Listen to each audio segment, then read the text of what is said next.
Olá pessoal, sejam muito bem-vindos a mais uma aula aqui do nosso canal. Meu nome é Igor Albert, se você está chegando agora, e hoje nós vamos resolver algumas questões de matemática da Banca FCC com base aí no edital da PM Bahia. Lembrando que o edital já saiu, já está disponível, as inscrições vão abrir logo logo. Então, se você ainda não acompanhou, se você ainda não viu, é bom dar uma olhadinha, se você, claro, está interessado nesse concurso, beleza? E hoje nós vamos resolver algumas questões que contemplam justamente pontos ali do edital, sobretudo a parte de conjuntos numéricos, ok? Lembrando que, se você ainda não me acompanha lá no Instagram, eu estou no @prof.igoralbert, então vai lá, segue, isso não te custa nada e me ajuda muito. E também inscreva-se aqui no nosso canal, galera, isso não vai te custar nem um centavo, me ajuda demais, sua mão não vai cair, eu garanto. Beleza? Então, se inscreve para continuar também acompanhando o que a gente produz aqui. E eu vou acompanhar vocês até a prova lá da PM Bahia, tanto em matemática quanto em informática. Então, não deixe de se inscrever aqui no canal. Lembrando também que eu também estou trabalhando bastante no edital do Agente Socioeducativo de Minas, que também tem informática.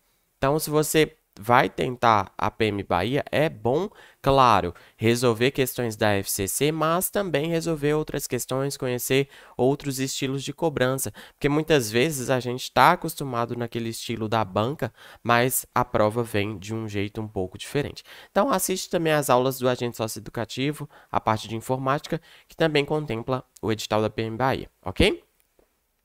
E acho que, sem mais delongas, vamos ao que interessa. Primeira questão.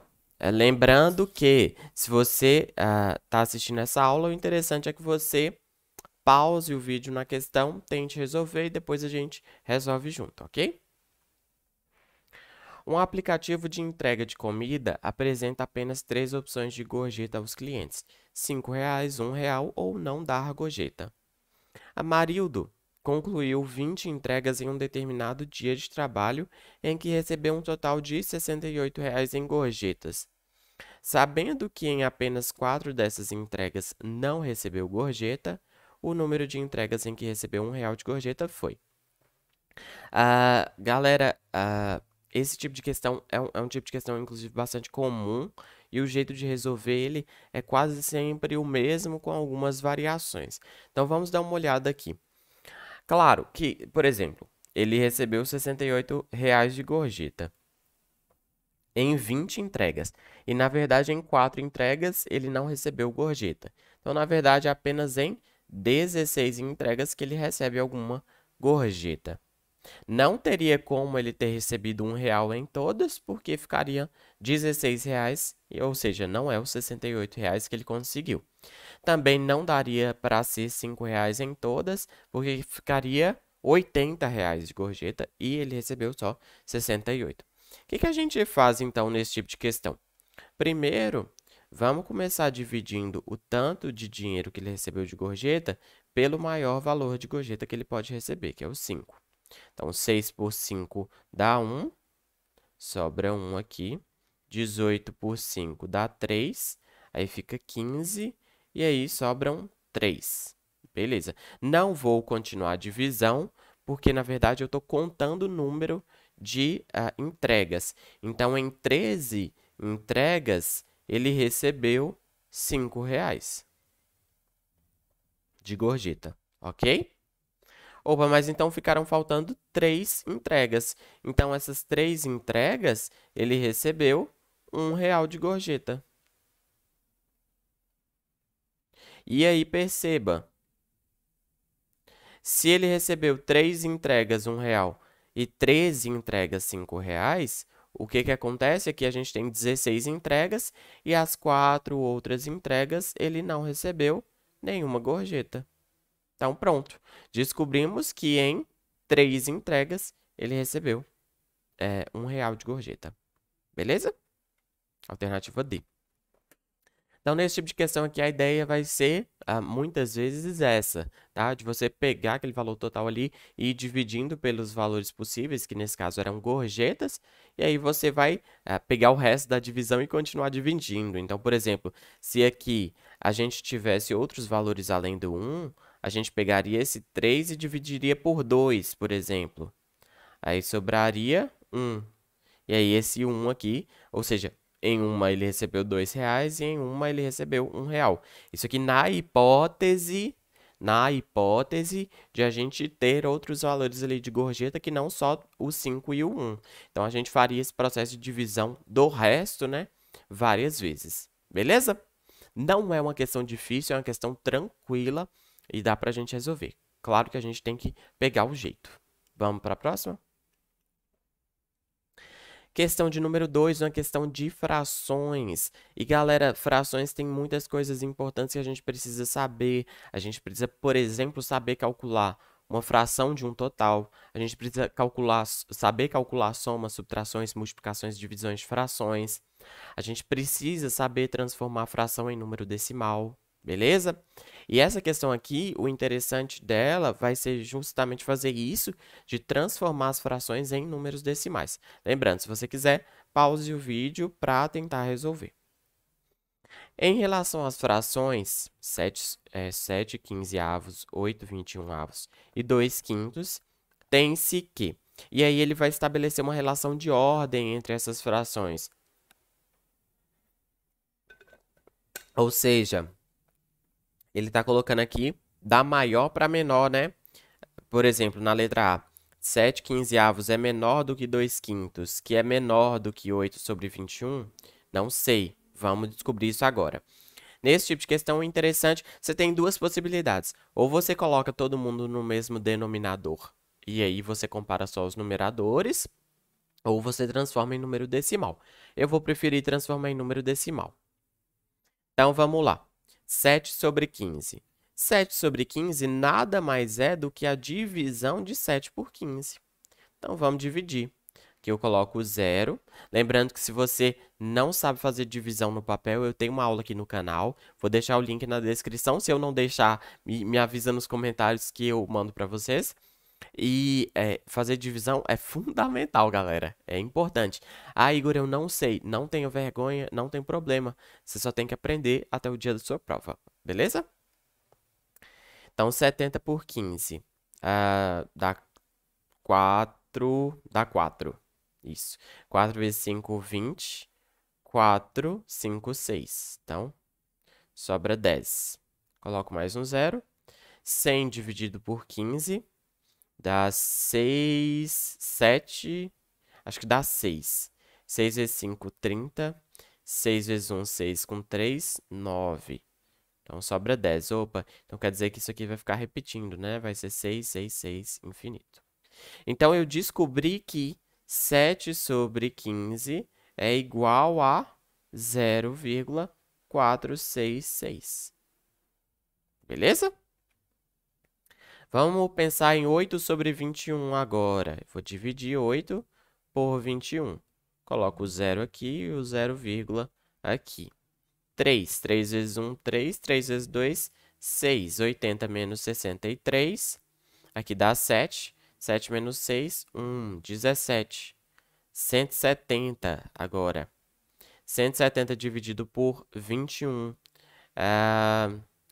Se fosse 7, daria 147. 8 daria 168. Então, aqui dá 8, né? 8 vezes 2, 16. Sobra 2. Não vou continuar a divisão. Se precisar, a gente continua. Mas aqui a gente já achou duas casas decimais. Acredito que seja suficiente. Então, 8 sobre 21 é 0,38, aproximadamente, tá? E, por fim, 2 quintos, que é a terceira fração que ele nos deu. Aqui, ó. 2 quintos. 20 dividido por 5 dá 4. Então, 2 quintos é igual a 0,4. Agora que os números já estão na forma decimal, não é difícil a gente decidir qual é o menor. O menor deles é o 8 sobre 21, né? porque 0,38 é o menor. O segundo menor é o 2/5, e o maior deles é o 7/15. Então, a ordem é essa: 8 sobre 21, 2/5 e 7 sobre 15. 8 sobre 21, 2/5 é a alternativa E. Beleza? A alternativa E. Ou seja, nessa questão aqui eu preferi transformar tudo em decimal e olhando ali para o decimal é muito mais fácil de fazer.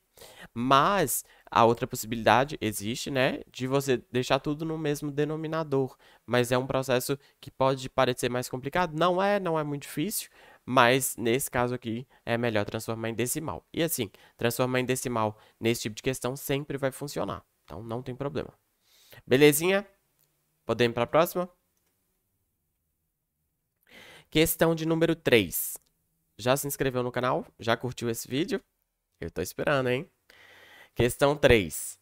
Aldo, Bernardo e Cristiano são corretores de imóveis e combinaram de dividir a comissão de uma venda da seguinte maneira: metade da comissão cabe a Aldo. Metade da comissão cabe a Aldo. A outra metade será dividida em partes iguais entre Bernardo e Cristiano. Então, aqui, ó, a gente vai ter a comissão toda. Metade, Aldo. A metade da metade, Bernardo. E a outra metade da metade, Cristiano. Ou seja, esse aqui ficou com 1/4, esse aqui ficou com 1/4 e esse aqui ficou com metade. A comissão total da venda será de 4% sobre o valor do imóvel, que é 810 mil. Então, a primeira coisa que a gente precisa fazer é calcular esse valor de comissão. Lembrando, se você quiser, pause o vídeo para tentar achar uma resposta. Galera, aqui a gente tem que pensar em frações e em porcentagem, tá? Então, a primeira coisa é você calcular 4% de 810 mil. E lembrando que porcentagem é fração, tá? Então, 4% é a mesma coisa de eu escrever 4 sobre 100. Então, um jeito de você calcular essa comissão é multiplicar 4 sobre 100 vezes 810 mil. Então, vamos fazer essa multiplicação. Aqui eu posso cortar 2 zeros com 2 zeros aqui. 4 vezes 810 é 8.100, na verdade. 8.100 vezes 4, 004, 32. Então, 32.400 é o valor total da comissão. Total comissão. Ok? Outro jeito de calcular porcentagem, que algumas pessoas gostam, é 100% está para 810 mil. Como 4% está para x, né? E aí você faria cruzado. 100x igual 4 vezes 810 mil. E aí, x igual 4 vezes 810 mil dividido por 100, que daria a mesma coisa, 32.400. Tem outros jeitos também, tá? Mas eu acredito que esses aqui talvez sejam os mais comuns. Se você conhece outro jeito, deixa aqui nos comentários que vai ser muito bom aprender com vocês também. Mas então agora nós já calculamos a comissão total. Vamos calcular a metade disso aqui. A metade disso aqui é 16.200, que ficou com Aldo. E a outra metade, o que aconteceu? A metade dessa metade aqui ficou com Bernardo, né? A metade disso aqui é 8.100, que ficou com Bernardo. E a outra metade, 8.100, que ficou com Cristiano. Então, a comissão de Bernardo será 8.100. Beleza? Alternativa B de bola. Não é uma questão difícil, é uma questão tranquila. Claro que você precisa saber fazer essas operações com porcentagens também, né? Então, se tiver dificuldade, deixa aqui nos comentários também, eu quero saber, porque talvez, se for do interesse de vocês, eu posso gravar uma aula só sobre porcentagens. Tenho algumas coisas sobre porcentagens aqui no canal, mas a gente pode discutir mais também, beleza? Vamos para a próxima? Questão de número 4, a penúltima que eu separei aqui hoje. João e Gilberto são muito amigos. Se você quiser parar para tentar resolver, pode pausar. Quando Gilberto pediu um empréstimo sem juros a João, este concordou e deu-lhe 25% do que tinha na poupança. 25% do que tinha na poupança. Então, João, né, deu para Gilberto, emprestou 25% do que tinha na poupança. Gilberto já pagou 80% desse valor emprestado e ainda faltam R$ 100. Ou seja, né, 20% do que ele pegou emprestado é R$ 100. Antes de emprestar o dinheiro a Gilberto, o saldo da poupança de João em reais era... Opa, então vamos lá. 20% do valor que João emprestou representa R$ 100, né? Porque se Gilberto já pagou 80% e ainda faltam R$ 100, quer dizer que faltam 20% e esses 20% da dívida, vou até colocar, 20% da dívida representam 100 o quê? Reais. Beleza? Então, 100% que é a dívida toda representa quanto? Opa, vamos lá, né?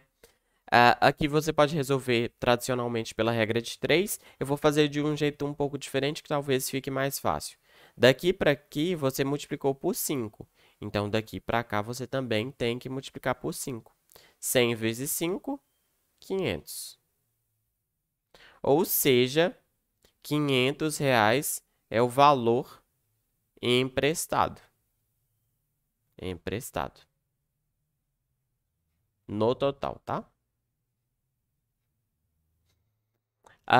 Então, se esse valor representava 25% do que João tinha na poupança, então, R$ 500 representa 25% da poupança.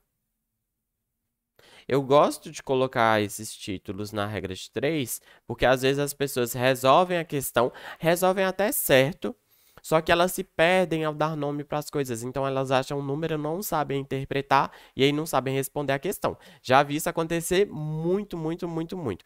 Então, tenha muita organização na hora de resolver essas questões de matemática para você não se perder nisso, ok? Beleza.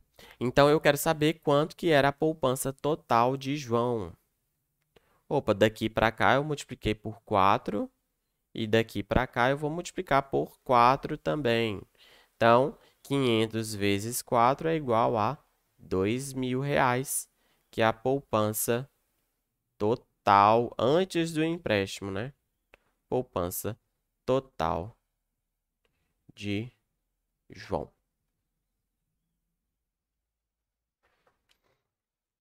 Que é justamente a poupança. Antes de emprestar, que é justamente a pergunta.